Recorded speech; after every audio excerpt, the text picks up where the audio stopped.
d'être parmi vous. Aglo n'est pas un ministère inconnu parce qu'on a eu l'occasion de servir dans le cadre d'Aglo. J'étais un ancien conseiller de Aglo Sud, Paris Sud, c'est ça.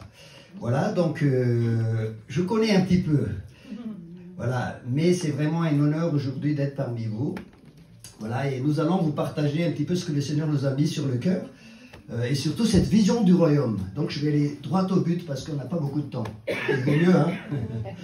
Voilà, alors comment le Seigneur nous a conduit à avoir cette vision du royaume? Parce que je crois que la vision de Jésus, c'est une vision royaume de Dieu. Il a commencé son ministère dans Marc chapitre 1er, verset 15. Il a dit, le temps est accompli, le royaume de Dieu est proche, repentez-vous et croyez à la bonne nouvelle. Et cette vision du royaume a été, je dirais, malmenée pendant l'histoire de l'Église. Mais à la fin de sa vie aussi, Jésus était devant Pilate et il a dit ceci quand Pilate lui a posé la question, es-tu roi? Il a dit, je le suis, dans Jean chapitre 18. Mais il a dit, mais mon royaume n'est pas de ce monde. Donc il est bien roi. Il a un royaume, mais son royaume n'est pas de ce monde. Et l'apôtre Paul dit dans Philippiens chapitre 3, verset 20, il a dit, notre cité à nous, c'est dans le ciel. Et de là aussi, nous attendons un sauveur. Mais ce royaume est déjà ici. Dans sa prédication, Jésus le dit, le royaume de Dieu s'est approché de vous. Alors je vais essayer de vous donner cette vision du royaume parce que je crois que c'est la vision biblique que la Bible nous donne, mais ça a été malmené encore une fois par l'histoire de l'Église. Et comment nous avons redécouvert cette vision? Nous sommes allés en Chine en 2018 et 2019. 2 fois, on nous a invités, donc Sylvia et moi, à participer donc à un séminaire dans une école de prophètes. Donc c'était, je dirais, informel. On était dans un hôtel, on habitait l'hôtel et on avait des réunions un petit peu cachées. Et donc on était surpris, émerveillés par la ferveur des Chinois. Les Chinois étaient là, ils avaient le feu. Et donc j'ai dit, mais c'est incroyable dans un pays où il y a la persécution que les gens soient aussi enflammés. Et donc j'ai commencé à discuter un petit peu avec les responsables. Il y avait des responsables économiques, des responsables d'église là-dedans. Et donc je lui ai dit, mais dites-moi monsieur, mais c'est quoi alors votre organisation? Et il a dit, nous nous organisons dans des groupes familiaux, ils appellent ça comme ça, des groupes de maison en fait. Donc j'ai dit, oh, il doit y avoir une quinzaine, une vingtaine de personnes dans ces groupes. Et j'ai dit, et combien vous êtes alors dans ces groupes? Et il a dit, 3000. Ah! Et je me sentais tout petit. 3000. Et je suis allé voir un autre, et vous, 2000. Et vous, 500. Et vous, 1000. Et puis je lui ai dit, c'est quoi votre dénomination? Et il m'a dit, ça c'est votre histoire européenne. Absolument. Et c'est comme si le Seigneur m'ouvrait les yeux alors que je le savais déjà. Que les dénominations, c'est l'histoire de l'Église qui les a créées. Mais tout de suite, je vous dis que on ne va pas supprimer les dénominations, c'est un fait historique. Mais on va passer à une vision au-dessus, c'est ce que j'appelle la vision du royaume de Dieu. La vision du royaume de Dieu qui est transversale. Et quand un réveil arrive dans un pays, dans une église, ça traverse tout le monde. Personne ne peut dire ça m'appartient. Et Dieu travaille comme ça, toujours dans l'histoire. Vous connaissez l'histoire de l'église. Et donc, à partir de là, j'ai été touché par cette vision. Et à partir de là, j'ai commencé à creuser les Écritures. Je savais déjà les Écritures, j'ai fait 4 ans de théologie à Vaux-sur-Seine, donc je le savais, mais je n'avais pas vraiment ouvert cette vision, les yeux sur cette vision du royaume. Et là, j'ai commencé à creuser et j'ai découvert ce que je suis en train de vous dire. Jésus a prêché la bonne nouvelle du royaume. Il commence son ministère avec ce fameux verset de Marc chapitre 1er, verset 15. Le temps est accompli, le royaume de Dieu est proche, repentez-vous. Et quand vous regardez en fait les termes utilisés par le Nouveau Testament, les 4 évangiles, vous allez voir que c'est des termes politiques. Ouais. Les termes politiques, le terme bonne nouvelle, evangelium en fait, c'est un terme qui veut dire il faut annoncer la venue d'un roi. C'est ça la bonne nouvelle. Et c'est un terme utilisé pour annoncer la venue d'un roi. Soit c'est un nouveau roi, soit c'est un petit qui est né et qu'il faut annoncer, soit une succession, mais c'est un roi. Jésus est roi. Amen. Et ça, mais nous on parlait de la bonne nouvelle, mais c'est vrai qu'on parlait du passage de la vie, de la mort à la vie, mais on ne parle très peu du roi. Si, on en parle dans nos chants, le roi des rois. Mais c'est vraiment ça, annoncer la venue du roi. Jésus est venu pour régner. Amen. Et tout de suite, je rectifie pour que on n'est pas en train de changer de régime politique, de pouvoir politique, mais mon royaume n'est pas de ce monde. Mais il veut installer ici et maintenant son royaume. Et donc ça, c'est la bonne nouvelle. Ensuite, Jésus a choisi un terme quand même assez extraordinaire quand il a désigné l'Église. Ça, c'est dans Matthieu chapitre 16, verset 16, à partir du verset 18, 19, quand Pierre, il a dit à Pierre, qui dites-vous que je suis, hein? Et les disciples, tu es Jérémie, le prophète, tu es qui d'autre, hein? Ils ont proposé quelques prophètes, et tout d'un coup, Pierre dit, tu es le Fils du Dieu vivant. Et Jésus a dit, tu es Pierre, parce que ce ne sont ni la chair ni le sang qui t'a inspiré, mais c'est une révélation qui vient du Père. Et après il a dit, tu es Pierre, et sur cette pierre, je bâtirai mon ecclésia. Mon ecclésia dans le terme original. Mon ecclésia. Et le terme ecclésia, vous savez, c'est un terme que Jésus a choisi pour désigner le peuple de Dieu, le peuple du royaume. Et quand vous regardez ce terme, Jésus aurait pu utiliser un terme, je ne sais pas, yo, ou je ne sais pas, mais il a choisi un terme qu'on utilise déjà. Et vous savez qu'est-ce que ça veut dire ecclésia? Assemblée. Assemblée.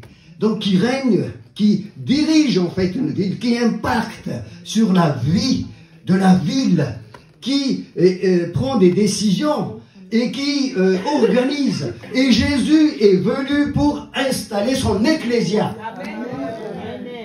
Il amène la bonne nouvelle, il installe son ecclésia. Et au verset 19, hein, dans ce passage, après qu'il ait dit, tu es Pierre et sur cette pierre je bâtirai mon église, au verset 19, il dit ceci, voici je vous donne les clés du royaume. Donc c'est vraiment dans la continuité de la vision de Jésus. Les clés du royaume. Parce que mon ecclésia va régner, va impacter en tout cas. Donc, les clés du royaume et ce que vous liez sur cette terre sera lié dans les cieux. Ce que vous déliez sera délié. Voilà l'autorité et le mandat que Jésus donne à son Église. Et à toi et à moi. Mais il faut ouvrir les yeux pour comprendre ça. Et enfin, le troisième terme, encore très intéressant, le terme apostolos. Le terme apostolos, c'est un terme qui veut dire envoyé. Mais en fait, ou le terme apôtre, hein, qui est utilisé pour les 12, mais ce terme-là veut dire aller répandre en fait la culture du royaume et ramener les gens dans ce royaume. Donc vous voyez, ce sont des termes éminemment politiques. Mais pour entrer dans ce royaume, il faut naître de nouveau. Jésus a parlé à Nicodème, si tu ne nais de nouveau, tu ne peux rentrer dans le royaume de Dieu. On ne rentre pas dans le royaume par autre chose, par la nouvelle naissance. Et c'est là que nous avons besoin de l'évangile du salut pour entrer dans le royaume. Mais le focus a été mis sur l'évangile du salut parce que les réformateurs au XVIe siècle ont voulu lutter contre cette pratique, je dirais, d'indulgence pour essayer de masquer et de mettre en avant le salut par les œuvres. Et ils ont mis l'accent, mais très fortement, sur l'évangile du salut. Et on a oublié l'évangile du royaume. Mais Jésus est venu pour régner. Pour régner dans ma vie, pour régner. Et quand vous regardez ce passage de Marc chapitre 1er, donc verset 15, il dit ceci, le temps est accompli, le royaume de Dieu est proche, repentez-vous et croyez à la bonne nouvelle. Le temps est accompli, c'est comme s'il y avait un temps pour le royaume. Et le ministère de Jésus commence avec le ministère du royaume de Dieu. Donc il prêchait le royaume. Matthieu 4, 23. Il parcourait toute la Galilée, la partie nord d'Israël, et il allait dans les synagogues, dit la parole, Matthieu 4, 23, et il prêchait la bonne nouvelle du royaume de Dieu. Il guérissait les malades. Donc ça se manifeste au travers des signes et des prodiges, la puissance du royaume de Jésus. Dans Matthieu chapitre 9, verset 35, vous pouvez noter et regarder, parce que ce que je suis en train de dire, c'est fondé sur la parole de Dieu. Amen. Matthieu 9, 35, Jésus parcourait les villes et les villages. Pas seulement la Galilée, mais les villes, chaque ville et village. Et il prêchait la bonne nouvelle du royaume. C'est comme un leitmotiv dans le Nouveau Testament, dans les 4 évangiles. Il parcourait et il prêchait. Et il guérissait les malades. Et il a donné ce commandement aux disciples: annoncez la bonne nouvelle du royaume. Et quand les gens sont touchés, priez pour eux et dites: le royaume de Dieu s'est approché de vous. On a l'impression que le royaume, donc, a un temps. Le temps, Kairos, est arrivé. Le temps est accompli, c'est le terme Kairos qui est utilisé par Jésus. Le temps du royaume est là. Mais en même temps, on a l'impression que ce royaume se déplace dans l'espace. Le royaume de Dieu s'est approché de vous. C'est comme si le royaume se déplace. Et le royaume est ici ce soir. Il s'approche de toi. Et le royaume de Dieu, dans Matthieu chapitre 12, verset 28, Jésus dit ceci aux disciples: si c'est avec le doigt de Dieu que je chasse les démons, c'est que le royaume de Dieu est parvenu jusqu'à vous. C'est parvenu, arrivé jusqu'à nous.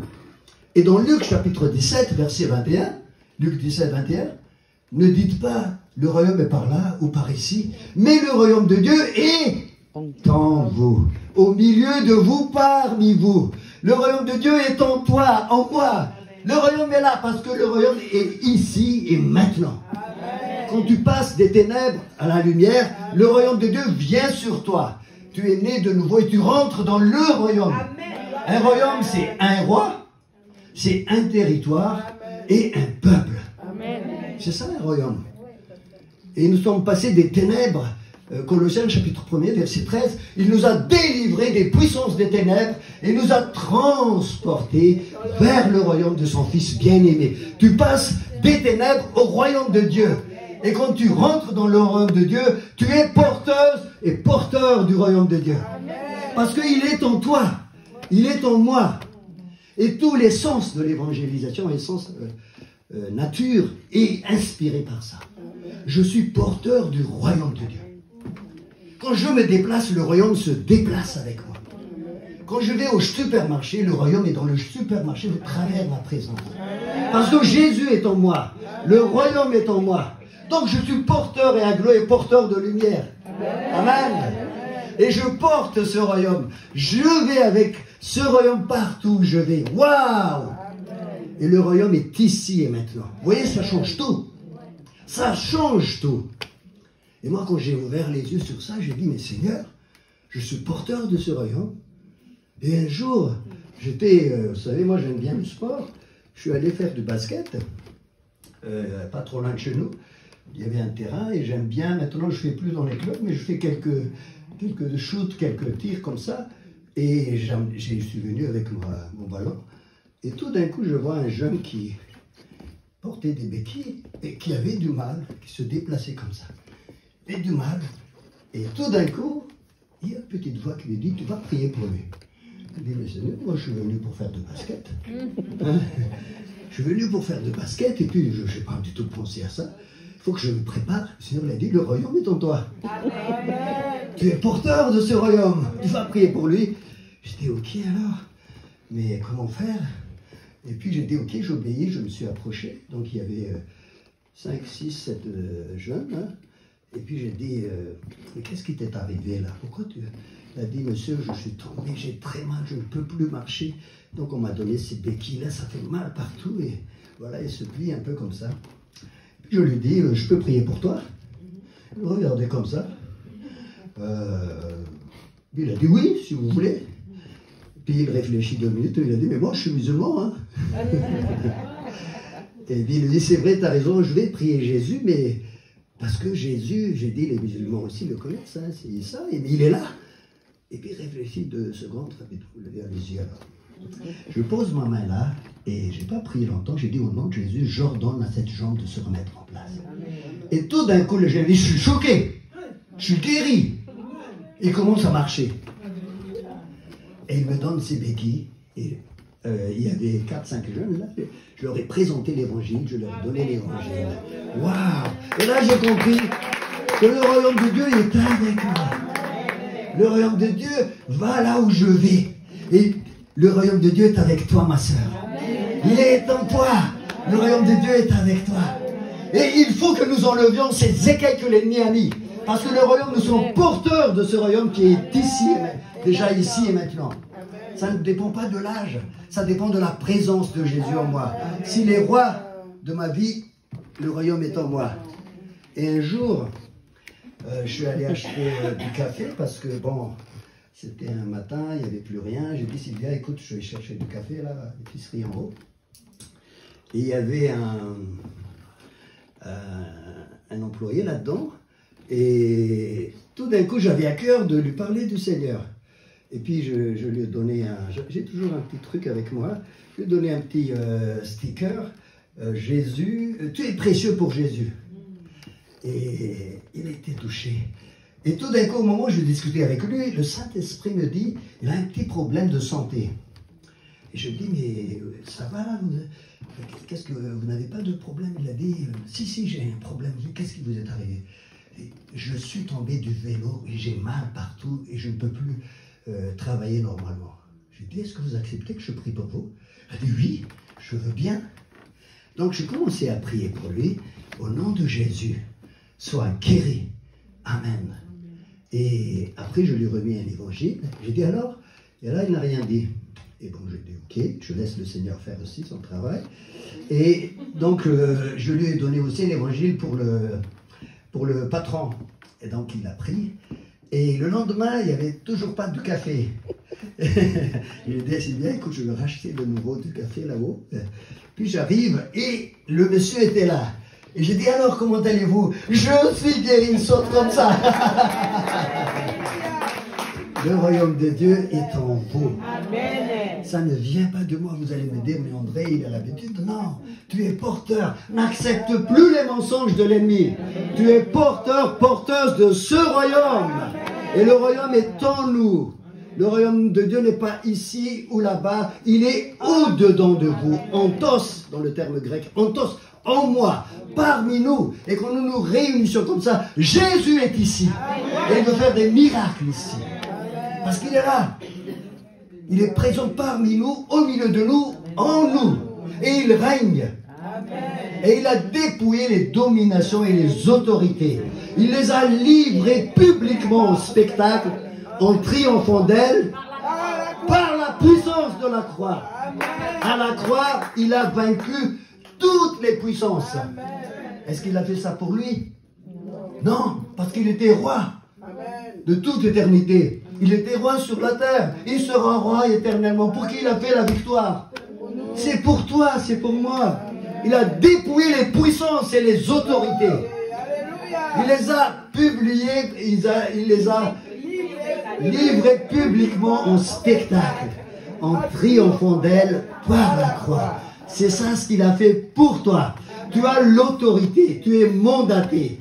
Donc il n'y a pas de puissance qui résiste à la puissance de Jésus. Jésus a été élevé au-dessus de toute puissance. Éphésiens chapitre 1er, article 2, verset 20.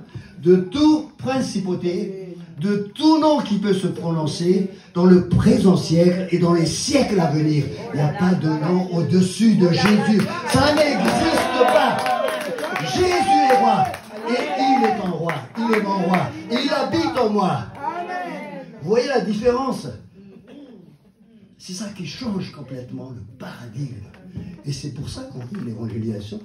Très simplement, la bonne nouvelle, l'Ecclésia, apostolos, envoyé, et je porte le roi en moi. Alors, vous allez me dire, mais il y a des spécialistes, non? Nous sommes tous porteurs. Et c'est ça ce que Dieu veut. Vous recevrez une puissance le Saint-Esprit survenant sur vous, et vous serez mes témoins à Jérusalem, en Judée, en Samarie, et jusqu'au bout de la terre. C'est qui? C'est les témoins. Ce n'est pas les ministères de Éphésiens 4:11. C'est chacun de nous. Nous sommes des témoins. Est-ce que c'est vrai ou pas vrai? Voilà. Donc tu as l'autorité. Jésus a donné l'autorité et la puissance aux 12. Luc chapitre 9, versets 1 et 2. Il a donné exousia et dynamis. Et dans Luc chapitre 10, il a donné aux 70 l'autorité et la puissance. Et les 70 sont revenus. Ils ont dit, même les démons nous sont soumis à cause de ton nom. Et Jésus a dit, j'ai vu Satan tomber sur la terre. Et je vous ai donné le pouvoir de marcher sur les scorpions et les serpents et sur toute la puissance de l'ennemi. Et rien ne pourra venir. Autorité et puissance. Sur la puissance de l'ennemi. Et rien ne pourra vous nuire. Ça, c'est aux 70. Et à tous ceux qui croient en lui, Marc chapitre 16, verset 17, il a donné le pouvoir de chasser les démons, de prier pour les malades, et Dieu atteste par les miracles qu'il est bien là, il est le roi. Est-ce que tu crois en Jésus? Ben, voyez-vous, les apôtres, ils ont prêché le royaume. Dans Actes chapitre 1er, verset 3, regardez bien, vérifiez dans votre Bible.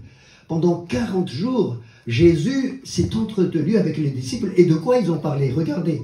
De quoi ils ont parlé? Ils ont parlé du royaume de Dieu. Donc Jésus leur enseignait sur le royaume.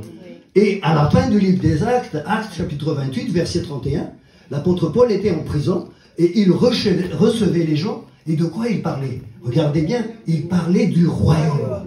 Donc le royaume traverse toute la Bible. Donc maintenant, c'est le temps du royaume de Dieu, mes amis. Et le royaume, j'ai dit, c'est Jésus qui règne, ça n'appartient à personne. Ça, vous faites partie du royaume. Le peuple d'Aglo fait partie du royaume de Dieu. Donc prenez maintenant votre mandat et allez-y aussi. Amen. Amen, amen. Alors là, je vous ai essayé de faire une présentation succincte du royaume. Hein. Voilà, je peux encore en parler pendant des heures. Mais maintenant, on va passer un petit peu au témoignage. Hein. Moi, j'ai donné quelques témoignages aussi. Je vais donner encore un témoignage. Un jour, après, je vais donner la parole à Sylvia. Hein. Un jour, on est allé dans une grande surface. Et puis il y avait des marchands tout autour, suivez les stands là. Et Sylvia est allée faire des courses et elle a fait beaucoup de courses là, qu'à la fin j'étais un petit peu... j'ai dit, mais qu'est-ce qu'elle fout là? Mais vraiment là, regarde. Et puis tout d'un coup, une petite voix me dit, mais André, tu peux partager la bonne nouvelle là? Je dis, ah oui, c'est vrai. Et puis je m'approche de la personne qui était en train de vendre des comment on appelle ça, des bagues, des choses comme ça. Et puis j'ai dit à la personne, bonjour, bonjour. J'ai dit, quoi de neuf? Et elle dit, non, ça va, merci. Et puis moi j'ai dit, j'ai une bonne nouvelle. Que ça m'arrivait comme ça. Elle dit, ah bon? Oui, j'ai dit une très bonne nouvelle. Et puis je lui ai dit, je vais pas vous le dire, mais je vais la chanter. Vous savez, moi je suis nul. Merci pour l'annonce de tout à l'heure, c'était super. Mais moi j'ai une voix de casserole. Mais je ne sais pas ce qui m'est arrivé, je vais chanter. Elle a dit, ok. Et je commençais à chanter un chant en parlant du royaume et de la bonne nouvelle. Alors que je chantais certainement faux, mais la personne commençait à pleurer. Et je continuais. Et à la fin, je me suis arrêté, je dis, je vais vous expliquer. Et là, je lui explique la bonne nouvelle. Je lui dis comment recevoir Jésus dans son cœur. Et là, elle a accepté Jésus dans les larmes. Elle a pris un évangile. Et voilà. Et puis, j'ai dit, tout d'un coup, j'ai dit, demain, on a une réunion, si vous pouvez venir, ce serait vraiment bien comme ça, vous pouvez encore avoir des informations, on pourrait rester en contact. Elle a dit, je viens. Et le lendemain, dans la réunion, elle est arrivée, elle vient vers nous en courant, elle a dit, mais c'est super. J'ai dit, waouh, ben écoutez, c'est la bonne nouvelle du royaume. Hein. Et puis elle me dit, mais voilà, j'ai un petit souci. Je dis, mais qu'est-ce qui vous est arrivé? Voilà, les commerçants, en fait, les marchands autour de moi, ils m'ont vu Et ils sont venus vers moi après votre départ, ils m'ont dit, mais qu'est-ce qu'il t'a fait cet homme, hein? Et elle a dit, j'ai raconté un petit peu ce que vous avez dit. Et après, ils ont dit, et pourquoi t'as pleuré? Et puis elle a raconté qu'elle a accepté Jésus, touché. Elle a dit, mais pourquoi il n'est pas venu vers nous? Je lui ai dit, demain je viens. Le lendemain, je viens, j'ai partagé l'évangile à tous les commerçants. Ils ont tous accepté le Seigneur. Le royaume vient avec vous. Dans les surfaces, les grandes surfaces, etc. Je vais terminer un dernier témoignage, je vais laisser la parole à Sylvia. Un jour, ça, c'était dans une grande surface, mais un jour aussi, on était invités, vous savez, sur les Champs-Élysées. C'était, comment ça s'appelle? La durée. La durée. Vous connaissez la durée? Qui connaît la durée ici? Donc, pour prendre du café, du chocolat, et tout ça. Et donc, la personne nous a invités. J'ai dit, c'est bien, on y va. Hein, on n'a pas toujours le moyen de venir ici. On y va. Et on s'approchait. Je suis jamais rentré avec Sylvia là, dans ce café-là. Mais dès qu'on est rentré, j'étais impressionné, intimidé même. Parce qu'il y avait des gens qui font la queue là. Et ça parle dans toutes les langues, en allemand, en espagnol, en anglais, ça parle dans... Et j'ai dit, mais waouh, mais c'est des gens qui viennent en France pour aller là. J'ai dit, mais incroyable, j'étais intimidé. Il y avait une voix qui me dit, ici, tu te tais. Tu ne parles pas de Jésus ici. Et puis j'ai dit, ok, j'ai eu l'impression que c'était le Seigneur. En fait, c'était l'ennemi. Hein. Je dis, ok, et en rentrant, mais... une autre voix qui me dit très doucement, mais calmement dans mon cœur, non, tu vas parler de moi ici, dans ce salon de thé. J'ai dit oui, et là j'ai reconnu que c'était la voix du Seigneur. J'ai dit oui Seigneur, mais comment? Les gens font la queue, c'est des gens très chics, comment je veux faire? Ils sont très bien élevés, moi je ne vais pas quand même venir parler de toi aux personnes qui sont installées sur les tables. Mais je faisais confiance et je sentais le Seigneur me dire, t'inquiète pas, je vais arranger ça. Donc on s'installe et on commençait à prendre des gâteaux, du chocolat, tout ça. Et j'ai dit, mais Seigneur, dis-moi quand tu veux que j'intervienne. Je priais à l'intérieur de moi. Et tout d'un coup, il y avait une souris, une petite souris comme ça, qui traversait la salle. Imaginez-vous une souris qui traverse. Et ce sont les femmes qui ont vu en premier, ça criait de partout, et les femmes essaient de monter leurs jambes sur les chaises. Et là, ça criait, c'était le bazar. Et là, le Saint-Esprit me dit, c'est le moment. Et je me tourne vers la personne qui est derrière moi, et je dis simplement, Jésus vous aime. Et la personne me dit ceci, waouh, comment le savez-vous? Je suis venu d'Angleterre pour être guéri en France. Le Seigneur m'a dit, tu vas aller en France et tu vas être guéri en France. J'ai dit, ouais, je ne sais pas. C'est le Seigneur qui m'a dit. Et puis je dis, on va prier pour vous ici et maintenant. Mais je dis, avant de faire ça, je vais quand même demander l'autorisation à... Il y avait une personne qui gère un petit peu la salle, je ne vais pas le faire comme ça. Hein. Des fois, je le fais, hein. Mais là, il faut que je demande. Hein, il y avait tellement de gens très chics là, donc je n'ai pas osé, mais ça commençait à crier de partout là. Donc j'ai dit, je vais demander la permission. Je viens voir la dame qui gérait un petit peu ça devant un bureau. J'ai dit, madame, il y a une personne qui a besoin de prière, est-ce que je peux prier? Elle dit, allez-y monsieur, faites ce que vous voulez. Elle était en train de gérer la souris. Donc j'ai dit, on va prier pour vous. On s'est rapproché avec Sylvia. Et tout d'un coup, il y avait des Brésiliens aussi dans la salle, des chrétiens. Et tout d'un coup, la salle est devenue une salle de prière. Wow. La présence de Dieu est là.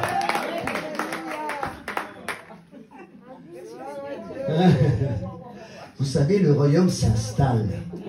Tu peux installer le royaume là où Dieu t'amène. Parce que Jésus veut être roi. Son royaume est invisible, mais il y a vraiment un territoire invisible qui s'installe. Quand tu viens avec Jésus dans un endroit, ça s'installe. Et il se passe des choses incroyables. La sainteté de Dieu, la puissance de Dieu s'installe. Il se passe des choses incroyables, des miracles qui attestent la royauté et le seigneurie de Jésus. Alléluia. Alors je vais demander à Sylvain maintenant de nous témoigner de la marche pour Jésus.